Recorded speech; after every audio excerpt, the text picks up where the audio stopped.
In 2019, EA and Respawn Entertainment, the people behind Apex Legends, did something that many people thought would never happen. Release a high-quality single-player Star Wars game that featured no microtransactions and almost no DLC. Star Wars Jedi Fallen Order was a critical success and showed that there was still some life in the Star Wars franchise after EA kinda milked it dry. It told the story of Cal Kestis, a Jedi in hiding with a band of people brought together from all walks of life trying to rebuild the Jedi Order in an Empire-controlled world. With the game's success, a sequel was quick in development, and 4 years later, we will get Star Wars Jedi Survivor. But I'm not here to tell you if the game is good or bad, but if the game is worth your time. To continue, find out watching the video, and if you like the video, give it a like and subscribe down below. And tell me, how did you enjoy your time with Star Wars Jedi Survivor? Let's get into the game. Keep you company, but left unchecked, it will consume everything until there is only ash. How could you let the galaxy fall to this unworthy machine of an empire? Hope may feel beyond our grasp. But I think we finally found somewhere the Empire can't reach us. Imagine. No more looking over your shoulder. A place that's worth fighting for. No matter the cost.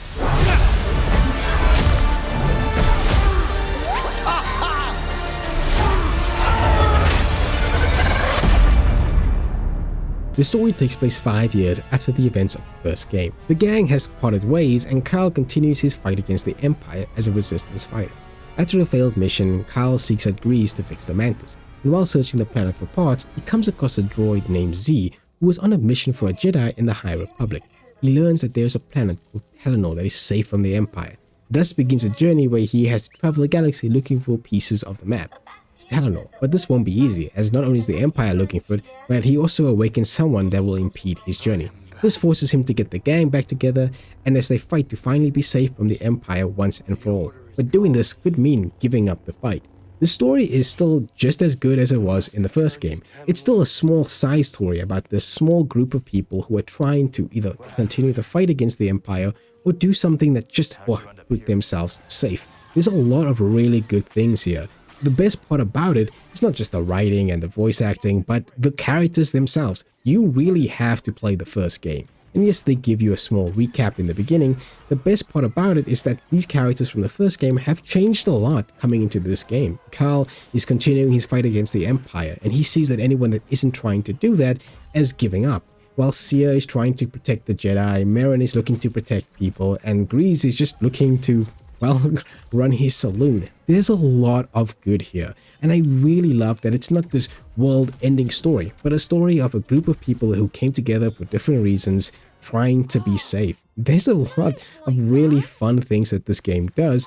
It just makes it feel like I wish that this was on the big screen. Kyle is still a very interesting character, and the journey he goes through in this game really is well done. I don't think the game is perfect though. I feel like the story just kind of falls apart around the middle. We have multiple villains in the game who aren't very interesting whatsoever compared to the first game's villain, who had a lot of like real good friction with some of the characters. And here there is like 3 villains in this game. One we get from the beginning, which is like awoken up in the dumbest way possible for me. Another villain who is just serving the other guy, and then a secret villain that kind of becomes the big swerve around the end. I understand what the game was going for, trying to protect yourself or maybe trying to protect everybody. What do you choose, you know? And going this route to try to find Telenor doesn't mean giving up the fight, doesn't mean just allowing everyone to die while we save ourselves. It's a good story, but it does fall a bit when it comes around the end of the game for me personally. I also feel like the ending just comes out of nowhere, it just happens.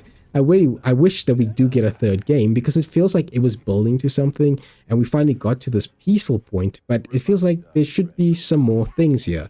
I will say that I also felt that the game's contrived way for making us go back to the planet back and forth was very stupid, but there's still, again, a lot of good here. The characters are still the best part about this game. The interactions they have with one another, from Grease, who's given up flying, learning how to fly again, to Marin and Kyle's relationship, and Sia, who sees something bigger down the line for the Jedi. This all works really well. The dynamics are good, and the things that they go throughout the game makes them really question their ideals, what they stand for, who they fight for, and who they want to protect. It's fantastic stuff. but the villains are weak. The ending is a bit also weak as well, and sometimes how they want us to get to planet from planet is very stupid. But I still think the pacing works, and I really like a lot of this game. Overall, if you like the first game's story, which was this very small group of people coming together from different areas, then you'll like this one. I think it's better than the first game in a lot of different areas, just because our characters are now well more defined. And there's a little bit of more mystery about what Talinor is, how did this place come to be, why did the Jedi never make use of it, and then there's other villains thrown in there as well that can make the story interesting. There's some good emotional beats, some really happy moments, and some moments where I thought, wow, this is a really strong performance from a lot of these characters. Overall, it's a good story. It does fall a bit for me in the middle, but I love this overall.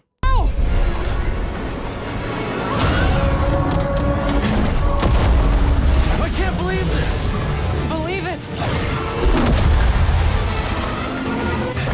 Well done!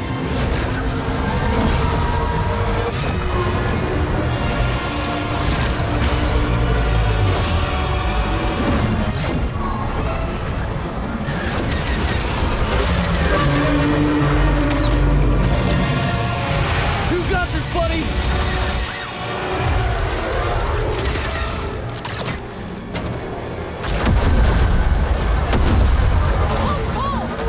No kidding. This thing's gotta have a weakness.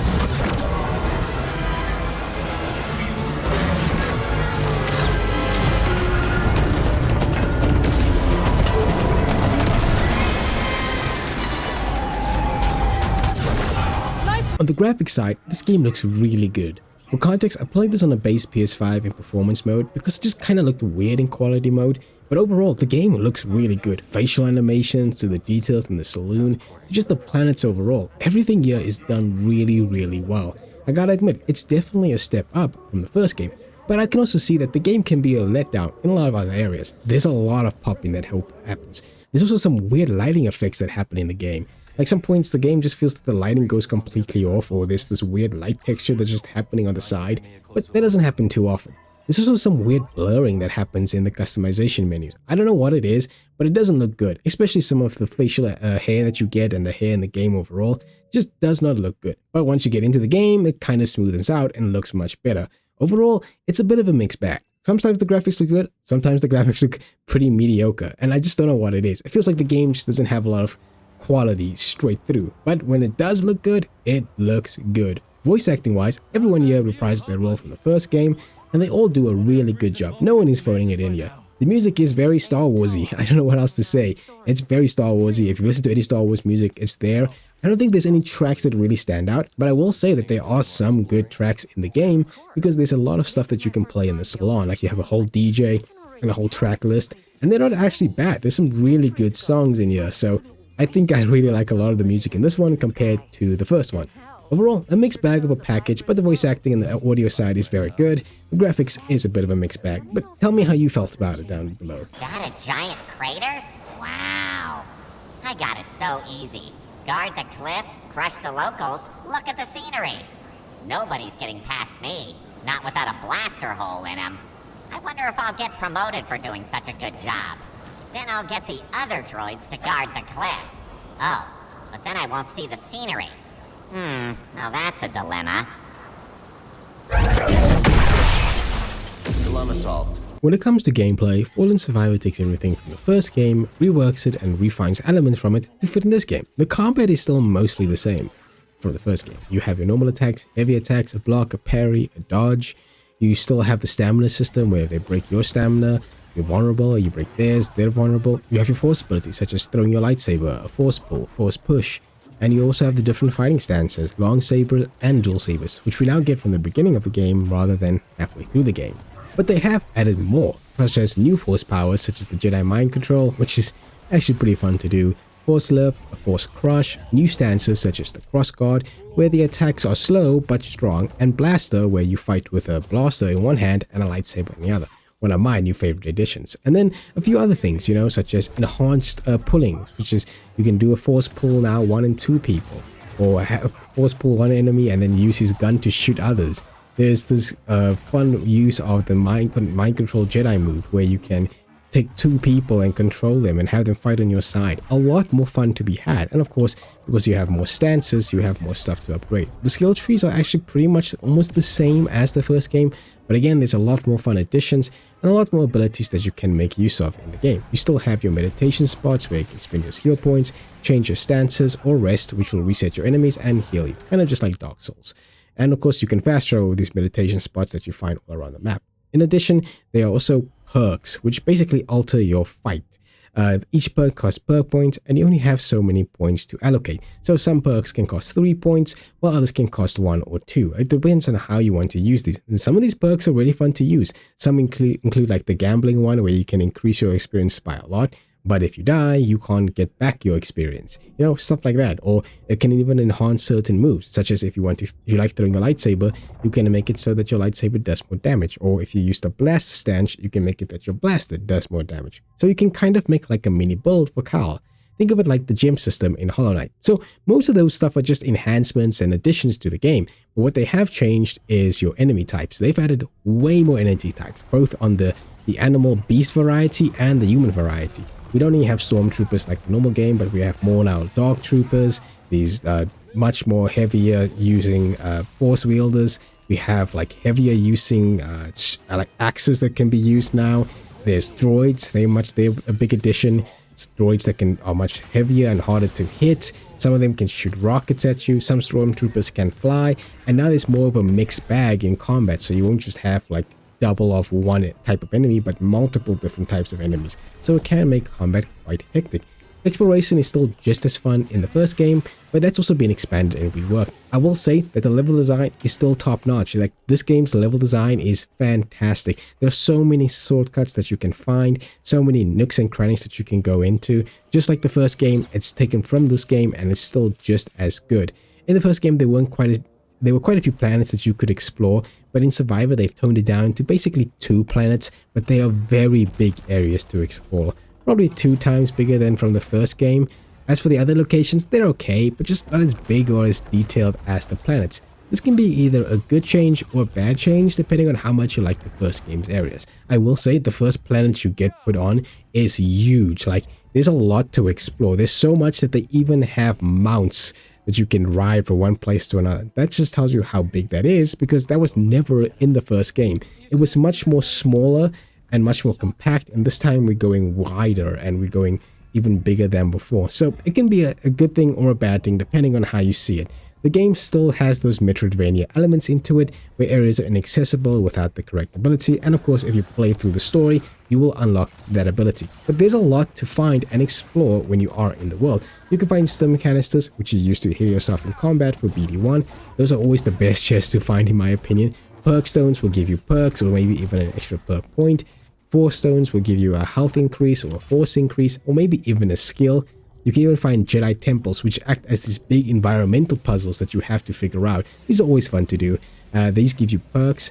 Force rifts, which are basically platform or combat challenges. Some of them are pretty challenging, and they are really, really fun to do.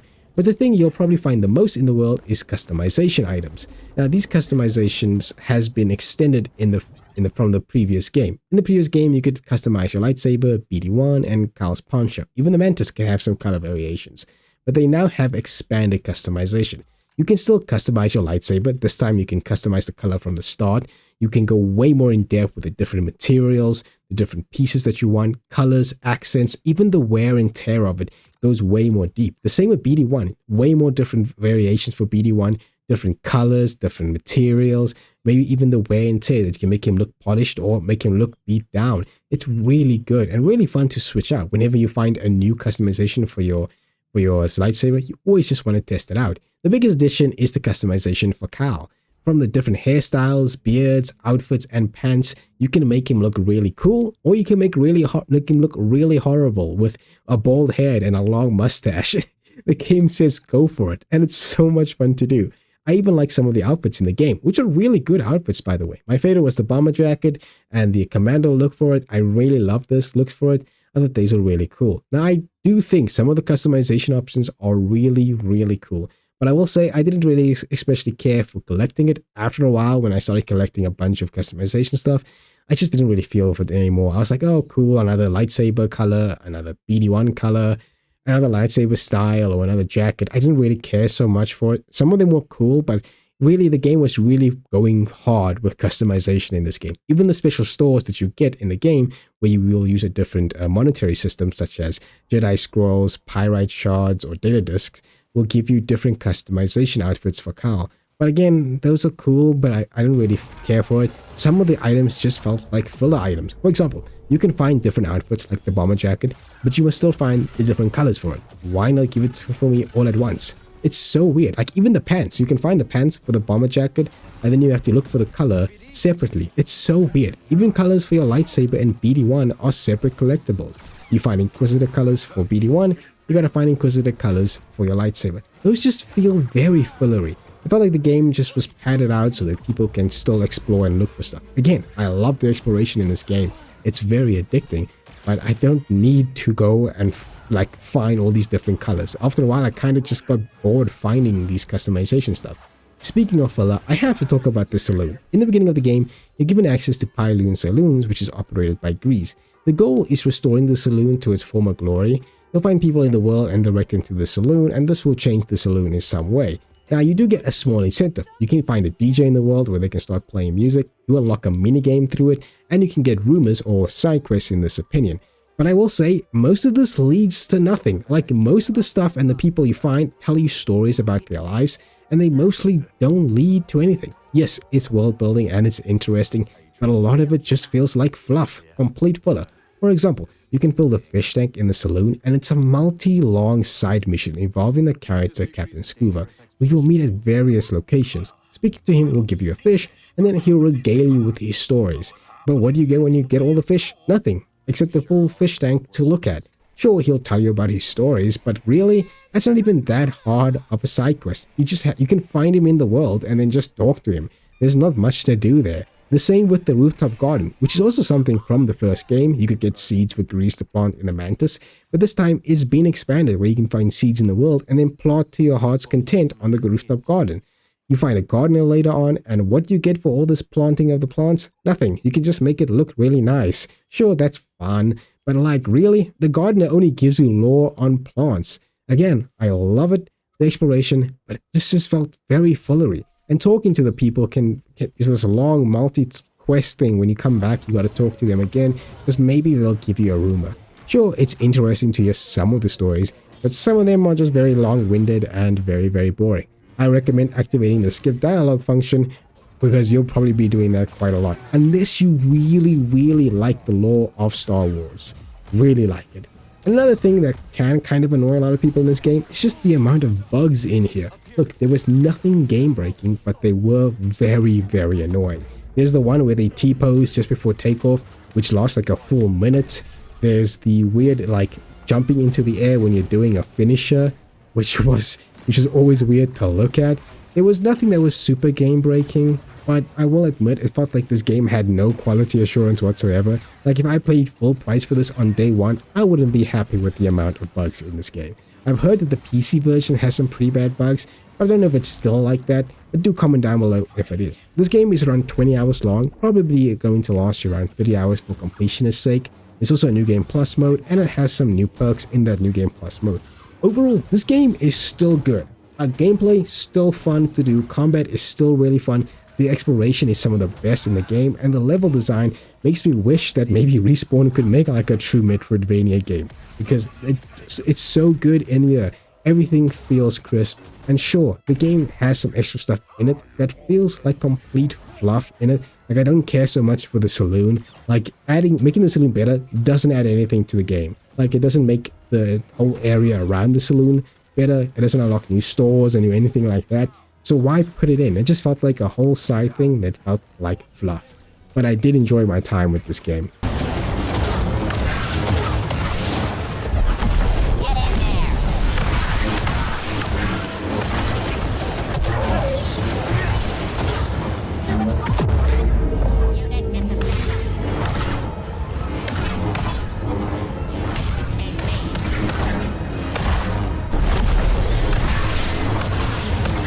So, is Star Wars Jedi Survivor worth your time? The answer is yes. There's a lot I like from this game, and I had a great time playing it over my 20+ hour campaign that I did. The story, while a mixed bag, still has strong characters, really good writing, and some great emotional beats. The gameplay is still just as fun. The combat, there's just more elements added onto it with a wide variety of enemies. The level design is great, and the game is still addicting if you can mind some of the bugs. It lasts you around 20 hours with the New Game Plus mode, and so there's a lot of replayability. Even now, you can still find some stuff to play and find out when you play more of the game once you do finish it. So I'd say you should definitely play the game. If you liked the video, please subscribe to the channel, give the video a like, and comment down below how did you enjoy your time with Star Wars Jedi Survivor. I'll see you guys in the next game. We have few allies. Good to see you, Cal. The odds are against us. And they will always be against us.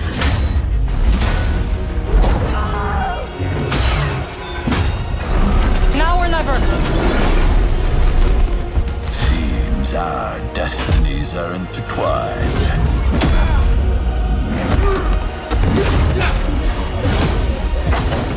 But I can tell you this. If there is any hope of surviving, we must stand against the darkness.